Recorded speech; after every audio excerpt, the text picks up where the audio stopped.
Good afternoon, everybody. How are we? It's a newsy day indeed. And last night we saw the very best of America.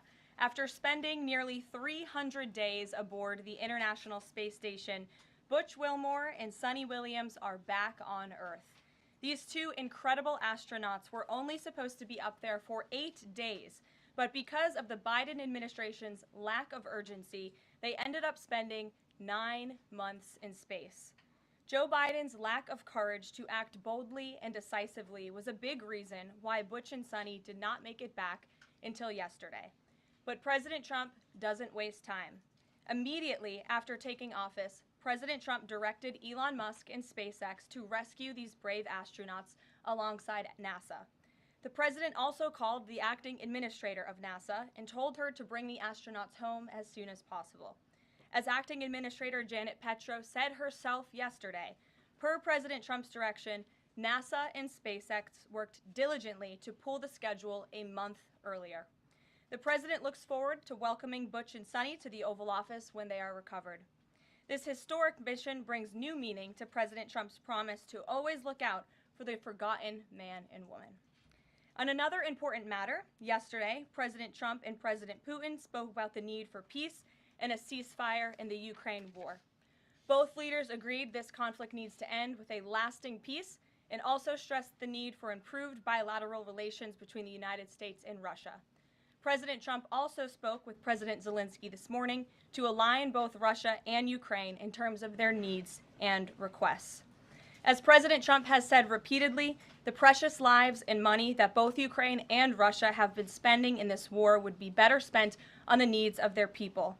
This terrible conflict would have never started with President Trump in charge, but he's determined to end it once and for all. President Trump also promised maximum transparency and a commitment to rebuild the trust of the American people in our intelligence community. Part of that promise was to fully release previously classified records related to the assassination of former President John F. Kennedy, and he made that happen yesterday. This historic release consisted of approximately 80,000 pages of previously classified records that are now published. The records are available to access either online at archives.gov/JFK or in person, accessible to the American people at the National Archives in College Park, Maryland.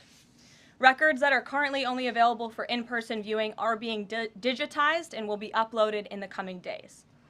On another note, positive economic data continues to pour in, showing the immediate impact of President Trump's pro-growth agenda. After suffering a steep decline in the final year of the Biden administration, the manufacturing sector came roaring back in February. Industrial production surged in February, these are new numbers, 3 times at a greater 3 times rate than the expectations to its highest ever recorded level. And President Trump's laser focus on massive deregulation and unleashing our domestic energy industry is leading to stabilities for Americans' bottom lines. As Newsweek summed it up today, gas prices are plummeting under President Trump. And the Trump administration continues to make American communities safer through our ongoing mass deportation campaign of illegal alien criminals. Yesterday, FBI Director Kash Patel announced the agency captured another fugitive from its 10 most wanted list, securing the extradition of Francisco Javier Roman Bardeles, a key senior leader of the brutal MS-13 gang. And the brave men and women of ICE also arrested a number of dangerous aliens across the country in recent days. You will see them on this screen. ICE San Francisco just arrested a citizen of Guatemala convicted of sexual battery. ICE New Orleans arrested a citizen of Ecuador convicted of rape in Suffolk County, New York. ICE Atlanta arrested a citizen of Mexico convicted of assault by strangulation. ICE Dallas arrested a citizen of Mexico convicted of assault with a firearm and rape with a foreign object. And ICE Houston arrested a citizen of Guatemala convicted of indecent sexual contact with a child in Texas. These are heinous criminal alien monsters who the previous administration allowed to flood into our country. And every time President Trump and this team deport one of them, our country becomes safer. Finally, before I open it up to questions, I want to tout how successful our efforts have been in filling out President Trump's administration. There have been a record number of 281 Senate confirmed nominations already, with another 280 in process. Here at the White House, OPM and GSA, we have filled 100% of the total number of slots. And this is a record number of placements in the first 58 days of any administration, and a testament to the caliber and the sheer quantity of talented people who want to work for President Trump to make America great again. Here in our new media seat today, we have Katie Pavlich. Katie is the editor of townhall.com, which is a subsidiary of Town Hall Media. It's a leading conservative news and opinion outlet based right here in Washington, D.C., with writers and journalists reporting around the country. Last year, Town Hall Media had 60 million unique users and 1.4 billion page views, with a broad reach on a number of social media platforms. With that, Katie, please kick us off. Thank you, Caroline. Really appreciate it. Sure. Thank you. So given the back and forth with this U.S. District Judge and the administration's use of the Alien Enemies Act, does the President plan to send new and additional flights of Venezuelan gang members, now designated as foreign terrorists, from the U.S. to El Salvador or elsewhere? Can Americans expect to see those flights sometime soon? Americans can absolutely expect to see the continuation of the mass deportation campaign that has been successfully led by this president, Secretary of Homeland Security Kristi Noem, and also our Secretary of State, Marco Rubio. Since you brought up the judges, I would like to point out that the judges in this country are acting erroneously.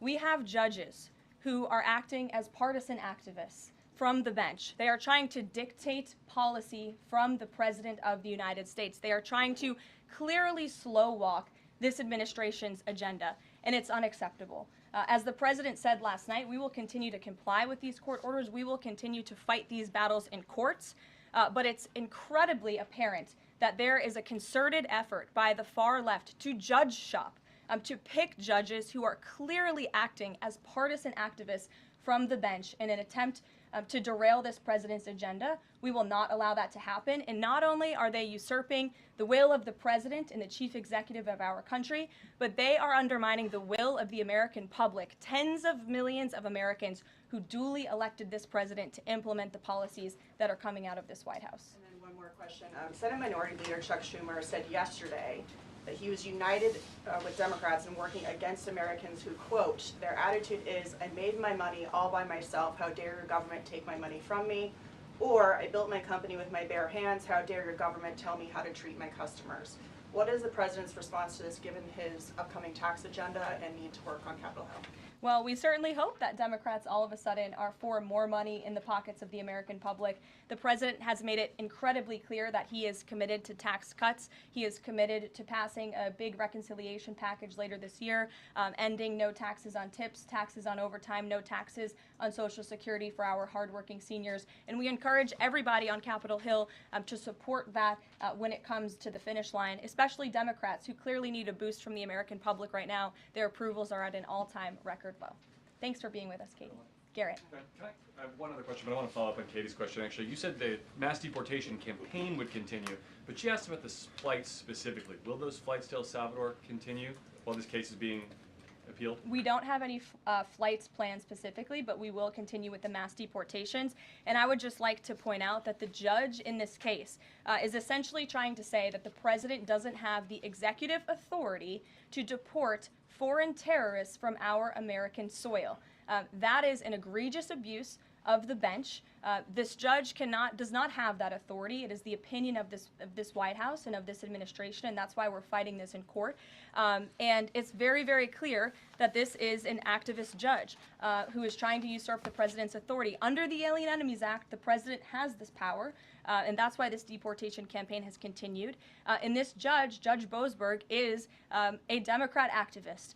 He was appointed by Barack Obama. His wife has donated more than $10,000 to Democrats, and he has consistently shown his disdain for this president and his policies, and it's unacceptable. You took me right where I wanted to go about the idea that these people are all foreign terrorists, but Judge Boasberg was originally appointed by George W. Bush and then elevated by Barack Obama. I just feel like I should clear that up. Well, let me just say something to that effect, Garrett. 67% of all of the injunctions in this century have come against which president? Donald J. Trump. Let me say that again. 60% of the injunctions by partisan activists in the judicial branch have come against President Donald Trump, and 92% of those have been from Democrat-appointed judges. This is a clear, concerted effort by leftists who don't like this president and are trying to impose or slow down his agenda. So, given that, do you think it's a good use of Congress's time and the president's political capital to try to impeach and remove a federal judge, which would take 67 votes you're unlikely to get in the Senate? Well, look, the president has made it clear that he believes this judge in this case should be impeached, and he has also made it clear that he has great respect for the Chief Justice John Roberts, and it's incumbent upon the Supreme Court to rein in these activist judges. These partisan activists are undermining the judicial branch by doing so. We have co-equal branches of government for a reason, and the president feels very strongly about that. Jackie. Thanks, Carol.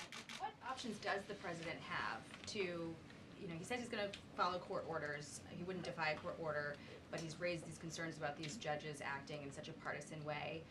What option does he have to ensure that his agenda continues to move forward while this is ongoing and the judges appear to be trying to just block and delay and impede? Well, you're right. They are trying to block, delay, and impede. This is lawfare. The president is no stranger to it. He faced it in his campaign, and this is a continuation of the lawfare that President Trump faced as a candidate, and he's now unfortunately facing as a president. Clearly, these partisan activists in the judicial branch didn't get the memo on November 5th when the American people overwhelmingly re-elected this president to continue with mass deportations. So White House counsel and the Department of Justice are working on this. They're appealing these cases, and we will continue to use the full weight of the White House counsel's office and the president's team of lawyers to fight this in court, because we know we will win even if we have to go all the way to the Supreme Court. One more on TDA. Andy McCarthy said in an interview with Hugh Hewitt, he certainly agrees with what the president is trying to do with the Alien Enemies Act, but he's not sure that the law is completely on his side. He cites some previous Supreme Court rulings dealing with enemy combatants in wartime, says that even they have a right to challenge their detention in court. He raised concern also that while TDA has been designated as a terrorist organization, these individuals hadn't been prosecuted for terrorism. So my question is, will the president ask Congress potentially to declare war on these cartels for the invasion that he's talked about so that he's on stronger legal footing? Well, we absolutely disagree with the legal opinion of the individual that you mentioned. We would not have moved forward with this if we didn't believe the president. This was within the president's executive authority to continue with this mass deportation effort under the authority provided to him under the Alien Enemies Act. And when you read the act, as I did last time at the podium, a predatory incursion is absolutely what has happened with Tren de Aragua. They have been sent here by the hostile Maduro regime in Venezuela, and the president, immediately upon taking office, designated TDA as a foreign terrorist organization. And under this act, it is within the president's authority to deport these terrorists. And anybody trying to defend these terrorists who have now been sent off of American soil should talk to the families of the individuals who these heinous monsters have killed and have raped. If you talk to those families, they are so heartened by the president's decision to take tough action and to use his executive authority, something that no other president has been willing to do, because President Trump does what he says he's going to do, and he is deporting these foreign terrorists from American soil to secure our homeland, and he's within his rights to do that. Very quickly Jennifer. on Tesla, very quickly on Tesla, there's a website that's trying to dox Tesla owners across the country and saying they're only going to take down personal information when people show that they've sold their cars. What's the administration going to do about that? I haven't seen that website, but we certainly think it's despicable, the violence that has taken place against Tesla, the company, its employees, and also just Americans who have chosen to drive an electric vehicle. Many of them are Democrats, by the way. Democrats were big supporters of Tesla and of electric vehicles until Elon Musk decided to vote for Donald Trump. So we would like Democrats to also come out and condemn this heinous violence that we have seen, and I believe the Attorney General has said she's investigating these incidents as acts of domestic terrorism. Jennifer. On Ukraine, can you say, is the White House going to pause foreign military aid or intelligence sharing with Ukraine, as Russia says it's pushing for, and then have a follow-up on the Federal Trade Commission? Sure. When it comes to Ukraine, I do have a statement for you from the National Security Advisor and also the Secretary of State. First, I'd like to reiterate what the President said earlier following his call with President Zelensky this morning. He said he just completed a very good telephone call with President Zelensky, It lasted approximately 1 hour. Much of the discussion was based on the call made yesterday with President Putin in order to align both Russia and Ukraine in terms of their requests and needs. We are very much on track, and I will ask Secretary of State Marco Rubio and Mike Waltz to give an accurate description of the points discussed. That statement will be put out shortly. Well, I have that statement for you right here. Bear with me as I read it. Today, President Trump and Ukraine's President Vladimir Zelensky had a fantastic phone conversation. President Zelensky thanked President Trump for a productive start for the work of the Ukrainian and American teams in Jeddah on March 11th. The meeting of the senior officials from both nations significantly helped in moving toward ending the war. President Zelensky thanked President Trump for the support of the United States, especially the Javelin missiles that President Trump was first to provide and his efforts towards peace. The leaders agreed Ukraine and America will continue working together to bring about a real end to the war, and that lasting peace under President Trump's leadership can be achieved. President Trump fully briefed President Zelensky on his conversation with Putin and the key issues discussed. They reviewed the situation in Kursk and agreed to share information closely between their defense staffs as the battlefield situation evolved. President Zelensky asked for additional air defense systems to protect his civilians, particularly Patriot missile systems, and President Trump agreed to work with him to find what was available, particularly in Europe. The two leaders also agreed on a partial ceasefire against energy. Technical teams will meet in Saudi Arabia in the coming days to discuss broadening the ceasefire to the Black Sea on the way to a full ceasefire. They agreed this could be the first step toward the full end of the war and ensuring security. President Zelensky was grateful for the president's leadership in this effort and reiterated his willingness to adopt a full ceasefire. President Trump also discussed Ukraine's electrical supply and nuclear power plants. He said that the United States could be very helpful in running those plants with its electricity and utility expertise. American ownership of those plants would be the best protection for that infrastructure and support for Ukrainian energy infrastructure. President Zelensky also thanked President Trump for continuing to push humanitarian concerns, including the exchange of prisoners of war. He noted they had just had a successful exchange and thanked the president for his leadership on that. President Trump also asked President Zelensky about the children who had gone missing from Ukraine during the war, including the ones that had been abducted, and President Trump promised to work closely with both parties to help make sure those children were returned home. They agreed all parties must continue the effort to make a ceasefire work. The presidents noted the positive work of their advisors and representatives, especially Secretary Rubio, National Security Advisor Mike Waltz, Special Envoy Kellogg, and others. The presidents instructed their teams to move ahead with the technical issues related to implementing and broadening the partial ceasefire. The presidents instructed their advisors and representatives to carry out this work as quickly as possible. The presidents emphasized that in further meetings, the teams can agree on all necessary aspects of advancing toward lasting peace and security. That is a lengthy statement that was just given to me, so thanks for bearing with me. Our office will, of course, provide this after. And as you know, as I just pointed out in the statement, the president's team of negotiators and national security experts will be heading to Saudi again later this week to continue working on and ironing out the details. But I would just like to emphasize we have never been this close to peace, and it's only because of President Trump that we are here. I think a couple of years ago, as you all reported on the war, it was incomprehensible to have a partial ceasefire in this conflict. And today, that is true because of the leadership of this president. So you Mary. agreed to closely share information between their defense staffs. Does that mean all intelligence sharing will continue? So the White House is rejecting Russia's request to pause that? Intelligence sharing in terms of defense for Ukraine will continue to be shared. Mary.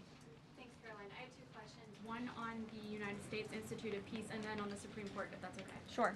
So on the United States Institute of Peace, this is a little bit wild. I understand the old president refused to leave after he was removed from his position. He barricaded himself in his offices, had to be escorted out by police, left the building without Wi-Fi, telephones, elevators, and more, and is now telling media that Doge broke in and illegally removed him. So can you comment on this sequence of events and specify, did Doge illegally enter? I'm really glad you brought this up, Mary.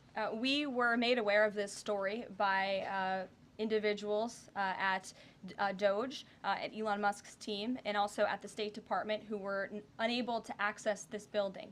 And it became very clear that there was a concerted effort amongst the rogue bureaucrats at the United States Institute of Peace to actually physically barricade themselves essentially inside of the building to prevent political appointees of this administration who work at the direction of the President of the United States to get into the building. There was a piece in the Daily Caller, thank you for sharing the truth on this, about what happened.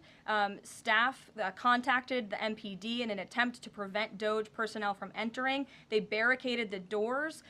They also disabled telephone lines, internet connections, and other IT infrastructure within the building. They distributed flyers internally, encouraging each other to basically prevent these individuals from accessing the building. I use this to say this is what DOJ and this administration is facing. It's a resistance from bureaucrats who don't want to see change in this city. President Trump was elected on an overwhelming mandate to seek change and implement change, and this is unacceptable behavior. Thank you. And just really quick on the Supreme Court, I know it's been almost 3 years now since the leak of the draft Dobbs opinion to Politico, actually. A leak which sparked protesting outside the homes of the justices and even brought on one attempted assassination attempt. I know Justice Alito said that it made the justices targets for assassination, but yet the Supreme Court has not tracked down any leaker. Does the White House have interest in finding out who that leaker was, and can you comment on that at all? I know generally speaking the president has an interest in finding leakers and he believes it's unacceptable, and it's the position of this administration. You've seen the Secretary of Homeland Security has taken tough action at her agency. Leaking is unacceptable to this president and to the leaders across the board in this cabinet, especially when it puts people in harm's way. Sure. Thank you, Caroline. A mom whose daughter was forced to change in a locker room with a biological male at school filed a complaint with the DOJ. How will the Trump DOJ deal with violations of President Trump's orders protecting women and girls like this? I would defer you to the Department of Justice on that specific case, but the president has made it incredibly clear that it is the policy of this administration that there are only two genders, male and female, only two sexes rather, male and female, and that we are not going to tolerate such behavior by men pretending to be women. The president will continue to strongly stand for the rights of women and girls, not just in sports and on athletic fields, but also in private spaces like locker rooms and bathrooms. Sure. Go ahead. Thank you. On the FTC, two quick questions. Can you explain the president's thinking in his decision to fire the two Democratic commissioners, especially given that Mark Meadow is on track to be confirmed next week and there would be a Republican majority? My biggest question is why now? Sure, because the time was right to let these people go, and the president absolutely has the authority to do it, and they were given ample notice in a letter that I believe your outlet reported on, so it pretty much explains exactly why this administration chose to let those individuals go. Is the ultimate goal to get this to the Supreme Court to try to overturn the 1935 precedent? The goal was to let these individuals go. If we have to fight it all the way to the Supreme Court, we certainly will. Rachel. Back to those deportation flights to El Salvador, can the administration provide any more details on how authorities determined that each of those men were in fact members of a gang? And if the White House can publish images, photos, videos of those men, why can't the administration just release basic information like their identities and names? We are not going to reveal operational details about a counterterrorism operation, but what I can assure you, as I said on Monday, we have the highest degree of confidence in our ICE agents and our Customs and Border Patrol agents who have committed their lives to targeting illegal criminals in our country, particularly foreign terrorists, and they had great evidence and indication. They have the highest degree of professionalism, and they were 100% confident in the individuals that were sent home on these flights and in the president's executive authority to do that. To follow up, I know in the last briefing you cited privacy concerns as a reason why the administration may not be able to reveal the identities. What exactly are the privacy rights of immigrants who were deported that the administration says were dangerous enough to be sent to El Salvador and sit in a prison? Again, as I just said, we're not going to reveal the operational details of a counterterrorism operation for quite obvious reasons. We're trying to combat terrorism here in the United States of America. Jeff. I could ask something else about the phone call yesterday. There was a couple different readouts from the Kremlin and the U.S. on a couple different points. One was energy and infrastructure. The U.S. statement said energy and infrastructure. The Kremlin said energy infrastructure. What is your understanding of what the actual substance of that disagreement was? Then I have one other question on that. I would defer you to the readout that was provided by the White House. That's our understanding, and that's the truth. And if I could ask a question about the judge as well. How does a president define a bad judge? Is it just someone who disagrees with him? And is No. that a dangerous precedent in this case, because this is a temporary ruling from Judge Boasberg that he could ultimately rule in your favor? Is he setting up a standard here for calling for the impeachment of a judge who may ultimately rule on your side? No, it has nothing to do with disagreeing with the president on policy. It's with disagreeing with the Constitution and the law. And it's trying to usurp the authority of the executive branch of this country. It's having baseless reasoning for these injunctions. And it's a clear effort by these judges to slow roll this president's agenda. And if you just look at the injunctions that this president has faced, deporting foreign terrorists from our homeland, hiring and firing of executive branch employees, which when the president is the executive of the executive branch. You also see an injunction by a partisan activist judge when it comes to the Secretary of Defense trying to determine the readiness of our troops and the qualifications of our troops in our armed forces. Does a single district court judge really have more authority over the Commander-in-Chief and the Secretary of Defense to determine who should serve in our United States Armed Forces? Absolutely not. Anyone who has taken a basic civics lesson can understand that, and it's ridiculous lawfare that we are witnessing. And it's The president said he respects the Chief Justice here. Does he respect him specifically on this case and this opinion, or respects him overall? And has he spoken to any other Supreme Court justices? The president respects Chief Justice Roberts overall. He just expressed that to me in the Oval Office, but it's also quite clear that the Supreme Court needs to rein in these judges who are acting as partisan activists, and they are undermining the judicial branch, and it's a dereliction of duty on their behalf. Deanna, go ahead. Thank you so much, Caroline. On the call with Zelensky, did they discuss the minerals deal at all? Is that back on the table, and what do the Ukrainians have to do to get that back on the table? And then one on the Russia call as well. Again, I just provided a very lengthy readout of the call that was provided by the Secretary of State and the National Security Advisor. And now we have moved beyond the economic minerals deal. We are at a place of peace. We're at a partial ceasefire, and we're moving towards a full ceasefire and a long-standing peace in this conflict. And that's great news for the American public. The Kremlin readout mentioned that Trump and Putin spoke about potential U.S.-Russia hockey games. And the Kremlin readout also said that Russia wanted the U.S. to stop U.S. intelligence and U.S. funding to Ukraine. The president has said that that conversation did not happen. Just wondering if you can get us any more clarity on that. And also, again, if it's energy infrastructure or if it's energy and infrastructure, because I think there is a big difference between that. Again, as for the readouts of the call, I would defer you to ours. And when it comes to the topic of hockey, it did come up. However, we're more interested in securing a peace deal than scheduling hockey games right now. Sean. Hey, about the deportation flight. So was it the president himself who directed the planes to stay in the air after the judge ordered them to turn back? The president invoked the Aliens Enemies Act with a proclamation, which then directed the Department of Homeland Security and the Department of State to move forward with the plan of action. And as I said yesterday, all of the planes that were subject to the judge's written order took off before the order was submitted in court. I was asked and answered that question multiple times yesterday. Kate, go ahead. Is the president still considering pressuring Russia with sanctions or tariffs to try to get a full ceasefire? And is there any kind of deadline or timeline that the White House has in mind for when that pressure might ramp up? Again, the president had a nearly 2-hour-long call with President Putin yesterday. We provided a readout of that call, and we have his negotiating team heading to the Middle East this week to continue these discussions in regards to sanctions and any other details. I'm not going to give a readout of those from this podium. And on TikTok, is Oracle the leading contender for a deal? And would the U.S. back a deal that keeps TikTok's algorithm and the underlying technology still in Chinese hands? As President Trump does so well, we don't get ahead of ourselves when we are in the midst of the art of the deal. So when the president and this team are ready to announce a deal on TikTok, which is a high priority for the president, we will make that known. I've seen that reporting, but I'm not going to comment on it just yet. Sure, go ahead. Thank you, Press Secretary Leavitt. Some prominent Trump supporters have been making the case that Derek Chauvin deserves a pardon. They argue that he did not receive a fair trial.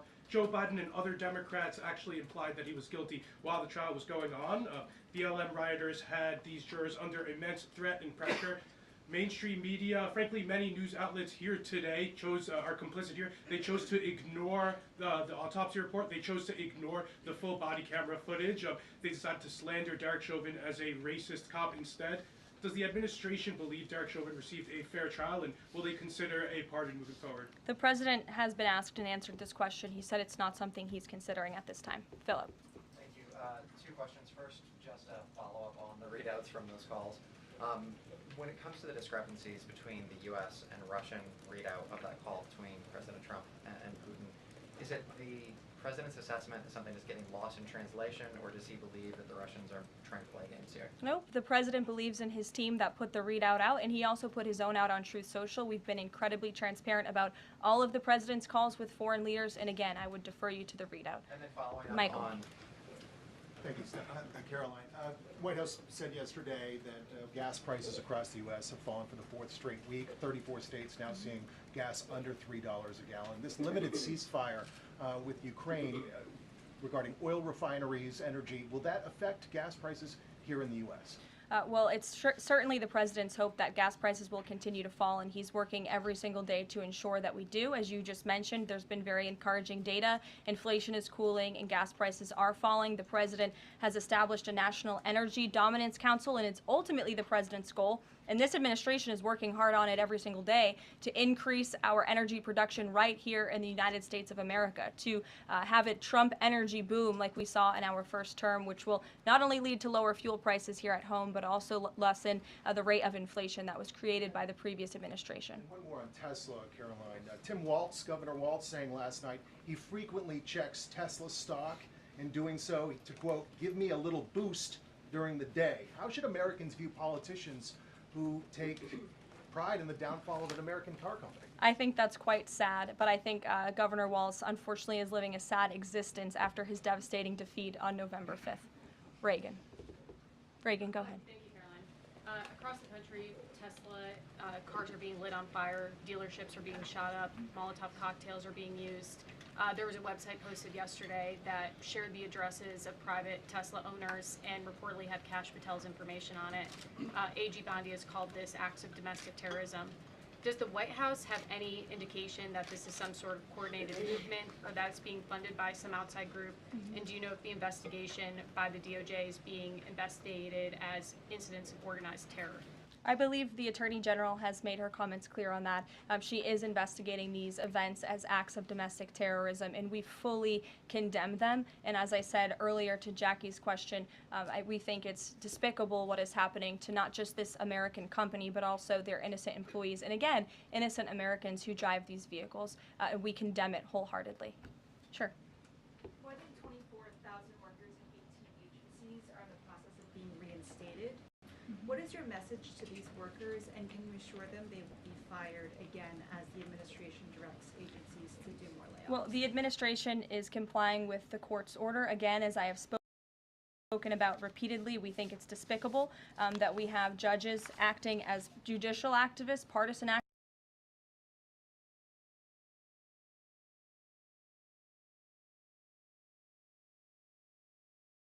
activists trying to dictate who the President of the United States, the executive of the executive branch, can hire and fire. We have never seen anything like this. We are fighting this in court, and we will continue to fight it all the way to the Supreme Court if we have to.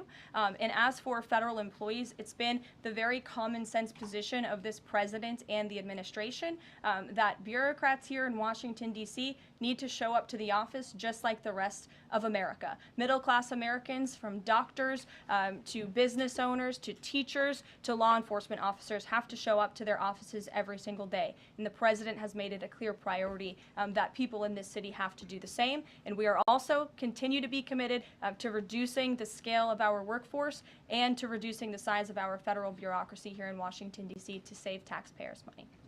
Annie, go ahead. Thanks so much. In the statement that you read, you referenced the president's interest in helping return Ukrainian children to their parents and to their families. There's an organization that provides intel and information about those children that their aid has been cut. It's a Yale University program that used foreign aid. And I'm curious if, as part of this new thinking with Ukraine, that aid might be unfrozen. I have no updates about that or that specific program at this time. Karen. Thanks, Caroline. Just to follow up on your answer to the question on the minerals deal, you said that the White House has moved beyond the minerals deal. What does that mean? Is that no longer on the table? Nope. It means the minerals deal was that first set of framework that you all saw in that very public meeting with President Zelensky and President Trump in the Oval Office. We are now focused on a long-term peace agreement. As you know, on that deal or that meeting between President Zelensky and President Trump, the Ukrainian president at the time wasn't talking about a greater peace deal. We are now at that place where we are talking about that. So we've moved beyond just the economic minerals deal framework, and we're looking at a lasting ceasefire. Right now we're at a partial ceasefire, but again, the president is sending his highly skilled, intelligent, and experienced team to Saudi Arabia later this week to continue fighting for peace in this conflict. And I would just reiterate one more time, we have never been closer to peace than we are today. Thank you very much, everybody. We'll see you later. Carol, you got the question.